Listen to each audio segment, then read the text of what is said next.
Hi, this is Ghibran here. கண்டிப்பாக நாம் எல்லாரும் சில பேரை டெய்லி சந்திச்சிருப்போம். எந்த மாதிரி ஆளுங்கன்னா, எப்போவுமே யாரை பற்றியாவது தப்பாக பேசிக்கிட்டு குறை சொல்லிக்கிட்டே இருக்கவங்கள. அப்படிப்பட்ட ஆளுங்களை எப்படி டீல் பண்ணுறது அப்படின்னு தெரியாமல் இருந்தீங்கன்னா இந்த கதை இதோ உங்களுக்கு. சாக்ரட்டிஸ் அப்படின்னு ஒரு தத்துவ ஞானி இருந்தார். பல பேர் அவர் பற்றி கேள்விப்பட்டிருப்பீங்க. அவர் சொன்னதை வேதவாக்காக எடுத்துக்கிட்டவங்க நிறைய பேர் இருக்காங்க. ஒரு நாள் அவர் கூட வேலை பார்த்துட்டு இருந்தவர் சாக்ரட்டிஸ் கிட்ட சொல்லியிருக்காரு, உங்கள் ஃப்ரெண்டை பற்றி நான் ஒன்று கேள்விப்பட்டேன், அது என்னன்னா அப்படின்னு அவர் சொல்ல ஆரம்பிக்கும் போது சாக்ரட்டிஸ் அவர்கிட்ட சொல்லியிருக்காரு, ஒரு நிமிஷம், நான் ஒரு விஷயத்தை கேட்கறதுக்கு முன்னாடி 3 வகையான ஃபில்டர்ஸ் வச்சுருக்கேன்.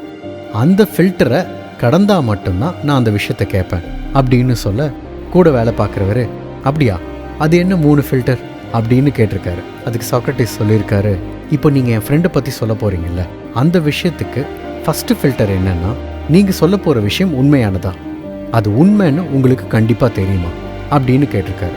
அதை கேட்டால் அவர் ஃப்ரெண்டு கொஞ்ச நேரம் யோசிச்சுட்டு, தெரியல, யாரோ சொல்லி தான் நான் கேள்விப்பட்டேன், நான் நேரடியாக பார்க்கல அப்படின்னு சொல்லியிருக்காரு.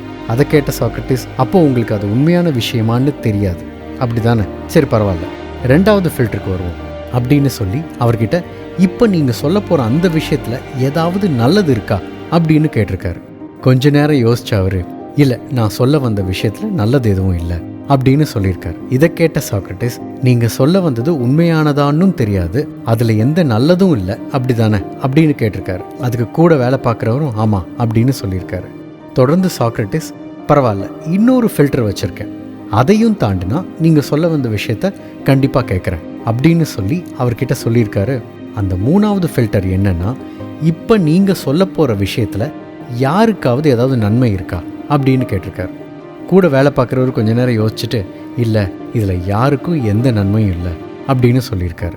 அப்போ சாக்ரட்டிஸ் சிரிச்சுக்கிட்டே சொல்லியிருக்காரு, நீங்கள் என் நண்பனை பற்றி சொல்ல போகிற விஷயம் உங்களுக்கு உண்மையானதான்னு தெரியாது, அதுவும் இல்லாமல் அதில் எந்த நல்லதும் இல்லை, கடைசியாக அதனால் எந்த பயனும் இல்லை, அப்படி இருக்கும்போது எதுக்கு நான் உங்ககிட்ட இருந்து இந்த விஷயத்தை கேட்கணும் அப்படின்னு சொல்லி அவரோட வாயை அடைச்சிருக்காரு. சில பேரை கவனிச்சிங்கன்னா எப்போவுமே யாரை பற்றி தப்பாக ஏதாவது பேசிக்கிட்டே இருப்பாங்க. அவன் அப்படி பண்ணிகிட்ருக்கான், இவன் இப்படி பண்ணிகிட்ருக்கான்னு. இன்னும் சொல்லப்போனால் உண்மையாகவே அவங்களுக்கு அப்படி ஒரு விஷயம் நடந்திருக்கான்னு கூட தெரியாது. அவங்களுக்கும் அதை பற்றி கவலையும் கிடையாது. யாரை பற்றியாவது ஏதாவது பேசணும்னு நினைக்கிறவங்களுக்கு அது உண்மையாக இருக்கணும்னு அவசியமே இல்லையே. ஆனால் கேட்குற நமக்கு நம்மளோட குவாலிட்டி டைம் ரொம்ப முக்கியம். நம்மளை எப்போவுமே நல்ல ஸ்டேட்டில் வச்சுக்கணும். குப்பையை கொண்டு வந்து கொட்டுறதுக்கு நம்ம மண்டை ஒன்றும் குப்பை தொட்டி இல்லையே.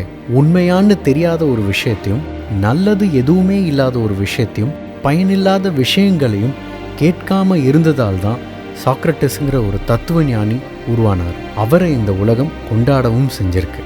எல்லார மாதிரியும் அவரும் பேப்பர்லேயும் புக்லேயும் படிக்கிற உண்மையில்லாத விஷயத்த மணிக்கணக்காக பேசிகிட்டு இருந்தார்னா இவ்வளோ பெரிய தத்துவ ஞானியாக அவரால் உருவாயிருக்க முடியாது.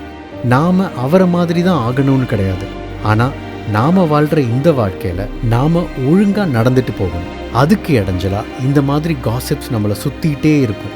நோ சொல்லி இந்த மாதிரி காசிப்பை கேட்காம இருந்து பாருங்கள், 4 தடவை சொல்ல வந்தவங்களுக்கு கடுப்பாக தான் இருக்கும். ஆனால் 5வது தடவை இவன் இதெல்லாம் காதில் வாங்கிக்க மாட்டான்ப்பா அப்படின்னு சொல்லி நம்மளை அவாய்ட் பண்ணிட்டு போயிடுவாங்க.